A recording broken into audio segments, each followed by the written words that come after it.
My work is on modernizing current methods to monitor, assess, and evaluate conservation initiatives all over the globe. Right now, there's a slight deficit in what we're seeing. So we're hoping to provide some new analytic tools to fill information gaps and reduce some of the monitoring costs associated with them. So I think a lot of us are familiar with the problem that analyzing scientific data on environmental and human-driven threats to our natural spaces is often too labor-intensive, requires a lot of expertise, and is too expensive for field practitioners. This is compounded by the fact that climate change is driving a lot more of these hazards, as well as expanses in human population and urban environments. So currently there's two ways that we're working and putting forth ecological conservation plans. There's the plan that sets up the initiative. There's the actual implementation process. And then for some of them, they go through a process of monitoring and evaluation so they can adjust those implementations. The other way that people are currently doing it is planning their implementation and then putting it into place. And unfortunately, if we look at the literature, this is actually far more common, to not go through and do the process of evaluation to see how successful an intervention is and the ways you might be able to tweak it to make it better. So our solution is to use a combination of digital imagery, both drone and satellite imagery, to pull out some of the underlying 3D information through photogrammetry, and then work with pattern recognition through AI to identify both some of the threats and to better understand the ecosystems before those hazards have occurred. So we do that in two stages. One of them is understanding the ecosystem composition, so the actual breakdown of what species you're likely to see in all of those areas, and then understanding the geomorphology and hydrology of those areas, which often are the root cause of a lot of those hazards. So the way our AI analytic engine works is a four-step process. We take those stock imagery and we run it through a couple different algorithms to pull out some unique features and to highlight different areas. We then feed those altered images into computer vision algorithms, and that'll help delineate out those different species types. We then take third-party data systems, so salinity data, temperature data, sediment composition, and integrate that with the geospatial data, and then take that personally and combine everything together and then check it for accuracy and validation. So the objective of my actual capstone was to test the functionality of this process in a diverse set of ecosystems. I think it's something that's pretty common as tools that work really well in one ecosystem, like let's say an intertidal area, don't necessarily adopt well for a completely different ecosystem, like a desert system or a coastal chaparral. And so we were cognizant in working through this process that we wouldn't understand the hurdles in all the ecosystems if we really focused on one. So for my capstone, we looked at the test ecosystems of estuarine, river watershed, and coastal chaparral. And so the sites we landed on were Dangermond Preserve that sits on the Central California coastline, the Angelo Coast Range Reserve, that's a component of the Eel River watershed up in Mendocino, and Elkhorn Slough, which is a nursery habitat for a lot of the marine species in the Monterey Bay. And we also wanted a diversity of practitioner partners. So groups that are looking at restoration, ones that are managing natural resources, and academic researchers. So we worked with the Nature Conservancy at Dangermond Preserve, where they're looking to restore the new preserve to a more pristine and native state. And part of that is going to be eradicating invasive species. With the National Estuarine Research Reserve System at Elkhorn Slough, they're looking to control some of the algae blooms and understand some of the underlying causes of those blooms. And with the researchers at UC Berkeley, in particular, Professor Mary Power, where we're looking at quantifying some of the algae conversion rates in the Angelo Coastal Range Reserve to understand how algae is affecting both negatively and positively the surrounding habitat. So the first case study I want to talk about is the Jack and Laura Dangermond Preserve. It sits right at Point Conception in the Central California coastline and contains 24,000 acres of newly preserved land. So one of the objectives that they're carrying out for the Dangermond Preserve will be, again, that restoration process of removing invasive plants and repopulating it with native species. So our component of that was trying to help quantify which invasive plants they have and help to improve some of the vegetation maps that they're already working with. The potential impact for all of this is to inform their future eradication strategy. They've also already got a really robust strategy for invasive eradication. And so we're trying to be helpful on the front of giving them a more specific idea of like what level of coverage the invasive species currently have and to quantify areas that they might want to start targeting. So this is just one beach at the Dangermond Preserve. And if I overlay the current vegetation maps, you can see they're actually already pretty robust. You have the general areas where plants are known to be, and it gives you a really good idea of what to start with. But what we want to do is to kind of take that one resolution step higher, so that instead of seeing like overall areas, you can start to see more of those individual clusters of plants. And so this will allow you to actually draw out, quantify the exact amount of plant type that you're looking at and kind of get a better understanding of where it's distributed. So right now, if you look at the red on your screen, that's all invasive ice plant. And just in this small section right here, there's over 58,000 square meters of ice plant. And knowing that can allow the Nature Conservancy to say, okay, maybe this is a high target area that we should approach. And then once they've gone through an eradication process, they can come back through and then go through this process again and say, okay, what was our success rate? Where do we, and again, need to like retarget those efforts? So if you draw this out on a larger scale, this is all point conception, from point conception to government point. And again, you can just scale this approach up to fit whatever the size of your eradication process is. So we ran this process over 20 different sites on Dangermond Preserve, looking at both invasive species and then also monitoring the newly planted restoration sites. And hopefully this will be a nice addition to the strategy that they're already implementing. So the second case study I want to talk about today is the Angelo Coast Range Reserve. The Range Reserve is part of a very cool set of research reserves that the UC has put together, where it allows researchers to kind of test their experiments in the wild. And one of the major things that they're looking at Angelo is how algae is affecting the habitat around it. So different fish species, different plant species. And at Angelo, you have a conversion of green algae to yellow algae to red algae. And so our objective was to quantify the total algae coverage and then also the rate of change. So if you can see those three small little red areas on the left side of your screen there, those are the components of the Eel River that we captured. The potential impact for this is, one, informing the future research. So again, better understanding how those changes in algae structure affect that surrounding habitat. And in a more actionable way, if we're able to prove that we can capture how quickly algae converts and how much algae converts, you could do things like have more precise river closures for when you're having toxic algae blooms. Here we go. Ooh. Sorry, so we ended up having 3 fieldwork sites across the Eel River. We ended up covering about 1 kilometer of it, but we were able to, even at that range, capture resolution down to about 2 millimeters. So this is the actual algae that we were looking at. And as you can see, it's that yellow starting to shift into red algae. But we had such a fine resolution that it gave us more power when we were trying to delineate out where the algae was and where it wasn't. As you can see, the subsurface is also kind of that muddy red color. And so having such a high resolution was a big help on that front. And that allowed us to delineate out these sites fully by different plants, different grasses, different algae, water, and ground cover. And so that also lets us compare over time. So we've got 2 capture dates here. One is at the end of July, it's July 30th, and the second one is August 18th. So if you think about that, that's only about 2.5 weeks.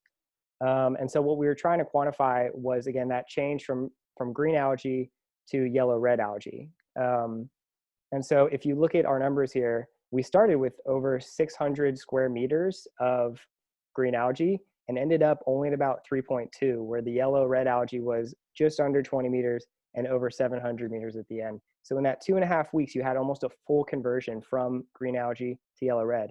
And if you start looking at what is beneficial, is the green more beneficial than yellow and red, which is what some think, that has some big implications for the rest of the environment. The second thing we tried to do with this data set was not just have these arbitrary 2 buckets where we had green and yellow-red, because as things transfer, right, you have kind of a spectrum. And so what we ended up doing was mapping the red pixelation amount on every single pixel, but onto a green spectrum so that we could say, okay, so on the capture on the left, The majority is that very, very green algae, but you are starting to see some changes in the peripheries.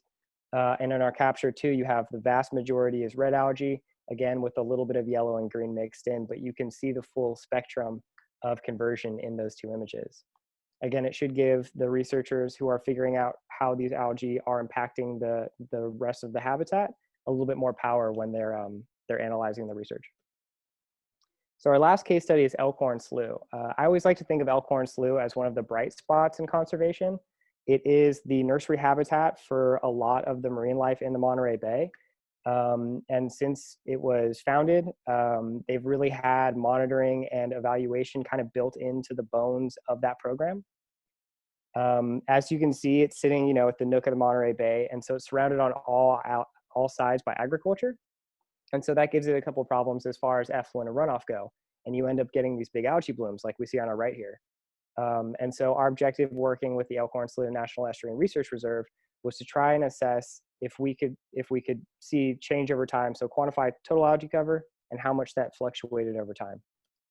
The potential impact for this would be if you can figure out where the algae is and how much you have and link that to some different data points like salinity and temperature, you might be able to put together triggers to then say, okay, once the salinity gets to X level or the temperature gets to this level, let's open the tidal gates and we'll try and mitigate some of that algae bloom and algae growth. I was really impressed with Elkhorn Slough and just the amount of data that they had. John Haskins and Charlie Endres had been going out for 7 years monthly and capturing data of this site. So there's this huge repository of information to work with. So these are two examples of those capture periods. One is capture 1 in June 2018, and the second is capture 2 in January of 2019. So we delineated out where you would see water and where you would see algae. And this just showcases two different examples of how you can compare algae growth and water coverage in two different timescales. So on the one on our left, you've got 56% water cover, and 14.4% of that water cover is algae. And on the right, you've got 43.3% water, and again, 22.8% of that water cover is algae. And so this allows us to do some interesting things. We can create a heat map so we can understand where you get consistent distribution, both of algae and of water. And then you can also look at what those cover differences are. So for algae, they had a cover difference with a 59.2% increase from capture 1 to capture 2. And of water, they had a cover difference, again, an increase of 37.8. And so if you can start to quantify this over large timescales and monthly, you can start to look at and think about, okay, so we have it distributed. Let's analyze what are the underlying factors, and again, create those triggers so that we know when to set up those different mitigating factors like opening tidal gates to minimize the effect of blooms. So that takes us back to our initial problem. We have all of these hazards in all of these increasingly vulnerable natural areas. But if we actually have correct evaluation methods and accessible evaluation methods, then we might actually be able to mitigate some of that damage. If you think about wildfires, if you can do fire load quantification on those forests and understand where you should target your thinning efforts to mitigate those really big burns, that's something you can do. Or if you have urban expanse, so if your cities are growing at a huge clip, understanding where the natural capital are and what the benefits those bring to both the urban environment and human health can then play a role in directing development. So the big question, where do we go from here? I want to give a huge shout out to my practitioner partners. All of these groups are already working to fill the gaps and to implement new solutions. I think if you can see from the presentation, they're collecting tons of data, and it is so exciting to see. I got bombarded with drone imagery and LiDAR and ground truth information. And it's really amazing to see groups who are really taking on this kind of analysis. I think practicing adaptive management is really key. Again, if you're creating conservation initiatives, making sure that they are successful and figuring out how they can be more impactful is really important if we are going to be seeing an increase in hazards over time. And I think they're setting an amazing example for other groups to start picking up around the world. So how do we take that and scale it? I think that there needs to be an increase in the diversity of partnerships. I think that's researchers working with national resource managers, working with people who are setting in policy in place, and people like me or other groups like it who can do data analysis, so that you do have a really robust system where there is evaluation, there is monitoring in place. I think removing barriers to data analysis is a huge thing. There's right now a huge barrier for capacity. You need to have some expert knowledge, and there's a lot of funding required for a lot of these processes. And I think taking some of those away is going to be crucial before groups really do adopt at large monitoring, assessment, and evaluation.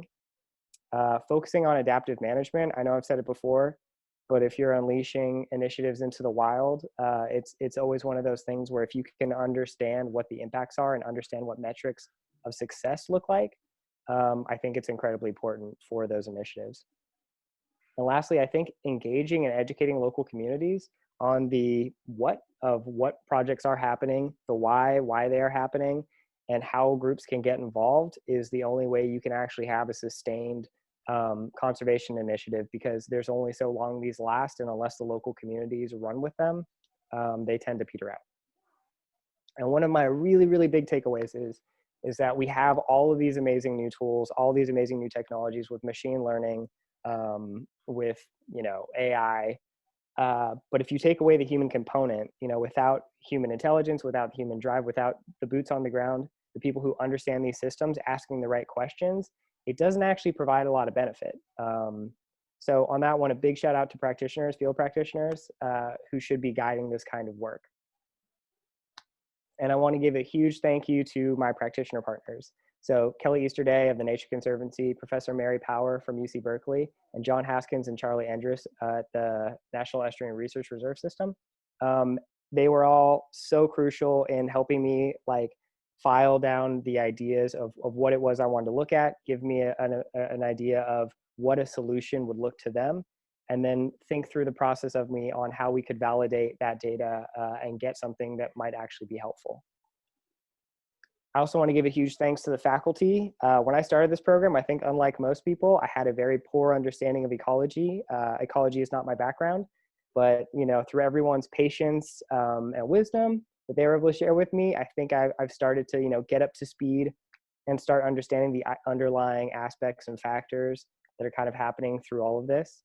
A big shout out to Kai Zhu and Kapuzinski and Sarah Emmenizer for their support and advice throughout the last capstone year.